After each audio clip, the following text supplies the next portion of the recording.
everybody, and welcome to our next episode of Safeguarding News. The whole purpose of this episode is to have a chat with the Safeguarding Advisory Panel about what's been going on in the safeguarding world, how it impacts us, and maybe some ideas about how we can tackle them. Today, I'm joined by Luke Ramsden and Jan Pickles. So, Luke, can you introduce yourself, please? Hello, I'm Luke Ramsden. I'm on the advisory panel for the Safeguarding Committee, and I'm deputy head at a day school in West London, and safeguarding lead as well. Wonderful, thank you. Jan, can you introduce yourself, please? Hi, I'm Jan Pickles, and I work as a freelancer, but for many years ran domestic abuse units, multi-agency units across the UK, and I now undertake reviews into serious case reviews and child death reviews and domestic homicide reviews. I also have been involved in some of the historic child sexual abuse reviews in some of our leading schools. That's wonderful. Thank you very much. And the highlights of today's episode are that we're going to have a look at some of the research around domestic violence. We're going to be looking at the new State of the Nation report, and then we're just going to have a bit of a chat about how we can move that within our settings. Okay, so Jan, I'm going to hand over to you, please. Great. Well, I think we'll all have been touched by what happened at Epsom and Epsom College, and the horror that this could happen to a member of our staff team. And I'm not saying that any work that could have been undertaken in domestic abuse could have changed that outcome, but I did think there was a moment where we should promote a guide that I wrote in 2020 with a member of Farrer and Co solicitors, where we looked at what employers can do if a member of staff is experiencing domestic abuse. I'm really keen that we've got an opportunity to promote it, and there will be a link to it.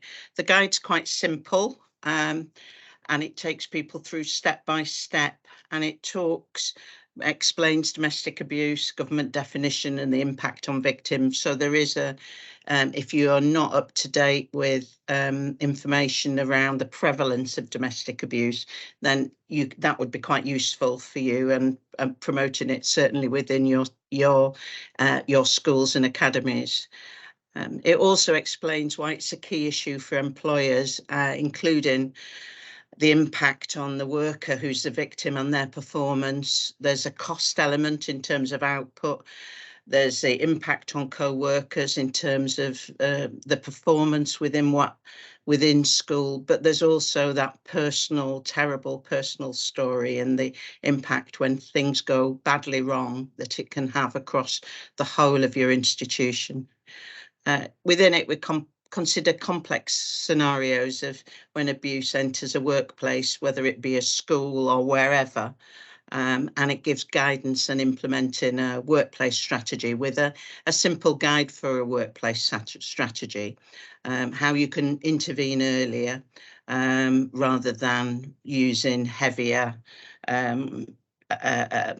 disciplinary or capability procedures that you may end up going down that route, when in fact you should be supporting that member of staff in a much more proactive way. And it gives you guidance on receiving, how to manage those disclosures, risk assessment, and the creation of safety plans for your staff.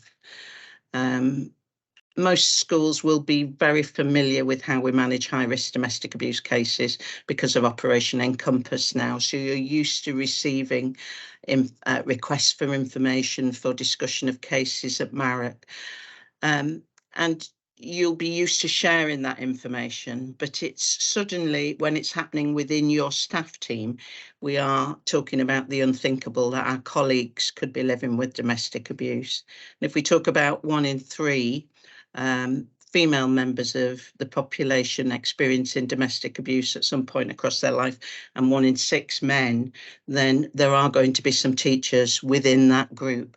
So it's a hard thing for us to share with our colleagues and our employer, but it's critical that people do, because they can be protected. So within the guide, there's lots of really good practical examples of what you can do.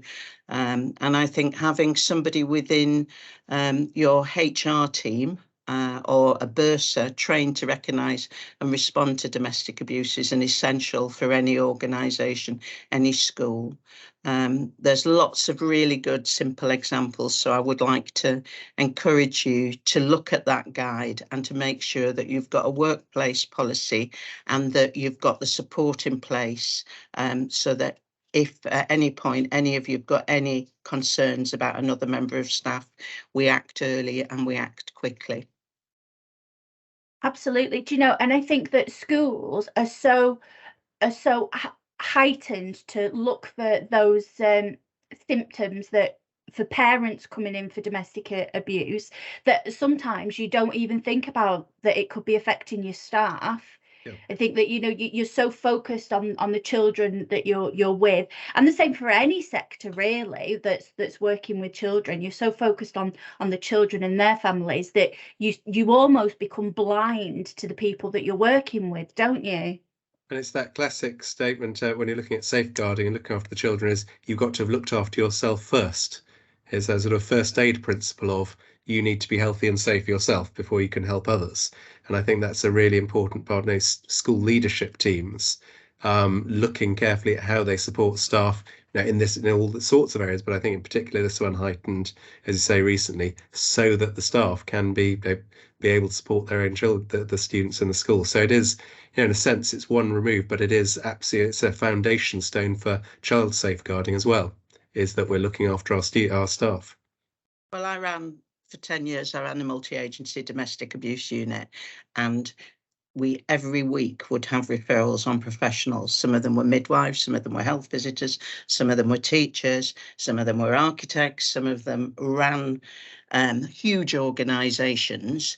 Nobody was immune, and that's the one thing about domestic abuse. No one is immune from it. It's not to do with poverty. It's not to do with lack of education. I've had professionals say to me, but it shouldn't happen to people like me. And it's that disbelief that we have, and we need to suspend that disbelief. And, we're asking teachers to talk a lot about relationships and sexual healthy relationships now, aren't we? And coercive control. And we might be asking somebody who's living in that situation to be educating our young people with it. Well, we shouldn't be putting people in that position, and we've just got to be alive to it. And we know that domestic abuse is a lagging indicator on austerity. We know we're in the degree of austerity that we're in now. Domestic abuse is happening, it is escalating, and I think their awareness is there, and particularly through COVID we learned that teachers were in a position where they were seeing into people's homes and they were picking up those issues, and we were leaving children in that situation. But just because you're a teacher or a leader within a school, it doesn't mean you're immune. Yep. Absolutely. And it reminds me, when it was lockdown, there was a really big highlight on domestic abuse, and there was hand signals that were happening, weren't there, for you to be able to communicate people. And I believe that it was as you were talking, you put your thumb down and you went like that, and I thought that was a really good thing. But it does seem to have petered off since we've come out of lockdown, and actually it's not going to have stopped just because we're not all at home anymore. And coming into work can be a safe place for people, and we can make the working environment a safe and secure environment. And it's not just because they're living with domestic abuse, it may be that they're separated from a partner, and that ongoing post-separation harassment is something they're living with. They've normalised to it. And victims you learn to live with this, you learn to manage your way around it. And actually what we need to say is that is going to impact on your ability to deliver what we're expecting you to deliver. And the likelihood is you're going to be concerned about somebody's performance in some way or other. So think domestic abuse when you think there's a performance issue. Just be open to that. Wonderful. Thank you so much, Jan. We're going to go and move over to you, Luke, to talk about the State of the Nation report that came out in December, wasn't it? Yes, that's right. And this is something, the whole point of this podcast is really sort of to have read and to flag up documents for all the safeguarding leads, so that it's easy for you to get hold of them. And the link will be, just like with Jan's document, to State of the Nation 2022, Children and Young People's Wellbeing. And it's a really, really useful document. And in particular, I'm just going to take you through, just pick out a handful of key things that struck me as really interesting for me as a safeguarding lead. But in particular, what it does is allow you to contextualize what's happening in your school. So in the same way as when you look at academic leaders in the school, they've got reams of data where they're comparing, progress, academic progress, exam results to what's happening around the country. It struck me that this document will allow you as a pastoral leader to say, well, where does my school fit in with this? Is mine an outlier? Is mine, there's bullying happening, but at least it's the same amount of as in other schools. So I think lots of things which are very, very useful as a document. So let me just first of all pick out a few really useful things. The first thing that struck me as very useful is it focuses quite a lot on statistics, but it also takes the opportunity that the government has clearly done a fairly wide-ranging surveys where they've talked to a lot of young people. And what it really does very well, and it could be the basis of assemblies that you give, or indeed talking at the other end of things to your governing body about why your school is going to have certain focuses in PSHE. It's talk to the students and come up with a list of things which are on students' minds. The war in Ukraine, the cost of living crisis, concerns about environment and climate change. Not things that I suspect pastoral leaders are going to be really surprised about. But again, the fact that you can say, it's not just me thinking this, but I think headmaster, I think governors, that we should have more time spent on this, that we should put more resources into looking at supporting families with worries about the cost of living, because it's a national issue. So that's the first thing which I think is really important and useful. Secondly, I'm just going to go on to a few of the bits of data which I think are really interesting. And the first one of these is, excuse me, I'm sort of reading off my little script here, is that there's been a real focus when they talk to students about the idea of behavioural issues have remained fairly constant, but that emotional difficulties have increased. And I think that's something which I found in my school, but I think a lot of schools will find is actually behaviour. That post-COVID sort of splurge of people just not knowing how to be in the playground and just getting into fights and things like that because they've just been at home for a couple of years. That's died down. But I think what the really important point this document makes is that those emotional difficulties underneath. And I think picking out what Jan's point was, that lag, if you like, of bad thing happens, and then a bit of a while later, the emotional difficulties come out. And that's exactly what we're saying. And so a really striking figure. It says that in 2021, 1 in 6 17 to 19-year-olds had some sort of emotional difficulty. It's now risen to 1 in 4. So 1 in 6 was a lot, but the idea that really, even as a pastoral leader myself, who is seeing what life is like on the ground, the idea that across the country, 1 in 4 young people are having an emotional difficulty, just goes to show the huge challenge that we're facing in society, let alone schools. But again, when you're talking to your governors, when you're talking about your strategic plan for the next year, that's something that it's a good thing to be able to say. We as a school need to respond to this much broader, and particularly across multi-academy trusts. Those are things we need to respond to this. Another thing that really resonated with me was a contrast, because it divides up boys, girls, SEN issues, all the different sort of cohorts within society. And it's interesting that they see a clear gap between boys feeling safe in school and girls feeling safe in school. And in some ways, it's positive. Boys are feeling safe and happy in school. But there's also the flip side of that. It's absolutely clear from this report that girls feel less safe in school. And again, when you're talking with students, Andrew Tate has been much in the news, and that's really created a bit of a backlash. So, for example, in the Times recently, there have been articles focusing on the fact that boys are being given a hard time because maybe if they've made some mistake at a party, they'll be in trouble. But again, if a school wants to talk to their parents or the student body and say, well, hang on a minute, what's the general picture?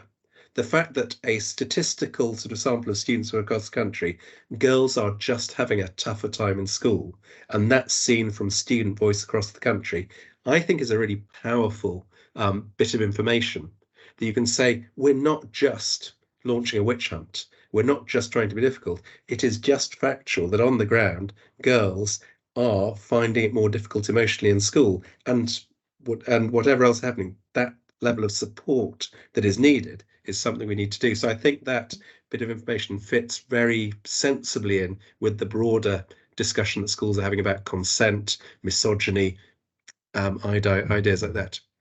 Now, I won't lie, there are some elements of this very long report which do slightly state the obvious. So, for example, there's several pages where they say that students with SEN have more difficulty concentrating in class. So there are bits of this where you're just going to go, yes, I know that.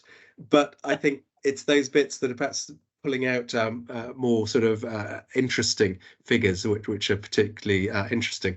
Another thing that I'm just going to do is do that tricky thing of trying to share a screen when on a Teams call and show you how you might use this document when you're putting together a strategic plan for your school and talking to governors. So let me just click on share. Now the computer's now having a think about it. There we go. And here you can see, this is just a fairly random page I've pulled out. But here you've got some very useful statistics about bullying. Percentage of primary age children reported as being bullied, and here you can see it's the total and then divided up by male, female, SEN, FSM, all these different categories, and again the same in secondary school. And what it strikes me could be a really useful way of discussing what's happening in your school is that you can, if you like, benchmark what's happening. And particularly if you're using an online system to catalogue pastoral concerns, you can actually say over the course of this year, we've had this number of children having a bullying concern. We're on, your total might be on 30%. And so you might say to the governors, oh, we seem rather high. We need to actually do something about this. You might break it down and think, actually, our ethnic minority bullying reports are considerably higher than the national average. And so having that ability to benchmark using this document, and when you look at the document, there are all sorts of other different statistics it looks at. It will give you that sense of being able to talk to your parents, governors, the school community, and be able to say, actually, it's not just that I'm sort of making a stab in the dark about what's happening here.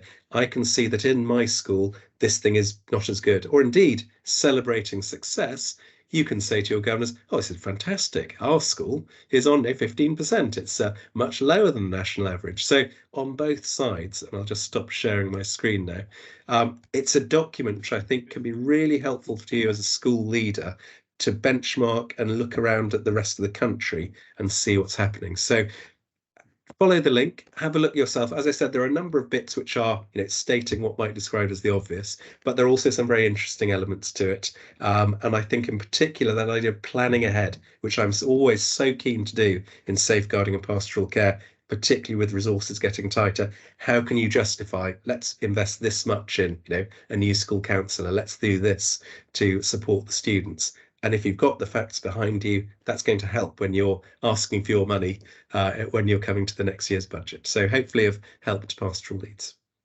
Well, it's really true that, isn't it? Because in my world, which is more of a policing world, I would say resources follow risk.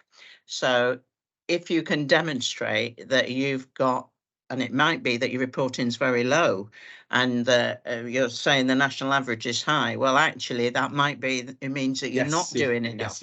I mean, it's both sides to it, isn't it? Mm-hmm. But, you can make the argument for more resources, for focused, targeted resources, because it's resources follow risk has always been the mantra in my world. And yes, rather than randomly allocating resources because somebody thinks this is a good idea or because somebody's very good at making a case. Yes. And it's always tempting, I think, for schools, because the academic side of things, does, in a sense, rightly come first. But they're always able to say, look at this percentage drop. Look at this. They can make a very convincing case. I think if we in the pastoral world can talk in that sort of language, that again can really help support our case. I mean, just even looking at the percentages there when we were looking at bullying in primary school, that's a quarter of the school is saying that they feel that they're being bullied. I mean, that's a shocking statistic. Although, and again, to slight turn to what I said, what I tend to look at with my senior team to increase the number of bullying concerns reported. And the hope would be, when you've got 22%, is that every time somebody gets shoved over in the playground, right, what are we doing to stop that? So your hope is, if you've got a bigger percentage, your hope is that schools are being really rigorous. And of course, as a school inspector myself, if I go into a school and they say, oh, they don't really have bullying, it's that classic red alert sign of, oh dear, there's no way that you have hundreds of children on site and nobody's doing anything untoward at any time. So I think Jan's right, that sort of using statistics with a sort of a sense of both sides of what it can show you. I'm really interested in your reference to Andrew Tate, because for me, kind of, I see myself as somebody who's very interested in these issues and have led a cultural review into following on Everyone's Invited in a large school. He came kind of onto my horizon quite late. Young people were talking about him long before I, as an interested adult, was aware of him. And I can see that we just haven't got a coherent kind of counter narrative, because his arguments and, the incel arguments are expertly crafted and designed to target 13-year-olds, 14-year-olds, 15-year-olds. They're skillfully done. And I feel like we haven't kind of caught up as professionals to have a counter narrative, because that everyday misogyny, the little things that we need to pick up on, that kind of zero tolerance culture, whether it is around bullying, around race, or around gender, or around sexuality, whatever the issue is that underlies it, we need to have a kind of clear message, don't we, all of us? And somehow we haven't got there yet, even though he's out there now, isn't he? He's very public. Yes, I think that idea of creating a narrative to challenge that is something which is a really interesting one, and something we need to talk about in the next podcast, Vikkey. Yeah, I'd really like to see a script that everybody, whatever your level of understanding, a simple script, because what we found with domestic abuse is when we ask the same question over and over again, every different professional asks the same question, what happens is the victim then begins to give you a fuller picture. So what they wouldn't have said to one person, they would say to another. And I bet the same is around bullying. So if we all had a script that was simple, that was a powerful counter narrative to these arguments, I'm sure we begin to layer up a better understanding of the risks that we face and that children are living with. Very good point. Absolutely. Well, thank you very much, both of you, for joining us today on Safeguarding News. It has been fantastic to listen to you, but I'm afraid that is all that we've got time for. But it looks like we've already set up our next one, Luke. So we know what to start with next time. Very good. That's right. That's fantastic. Thank you so much, everybody, for watching, and we shall see you on the next episode. Goodbye. Thanks. Bye. Bye. Bye.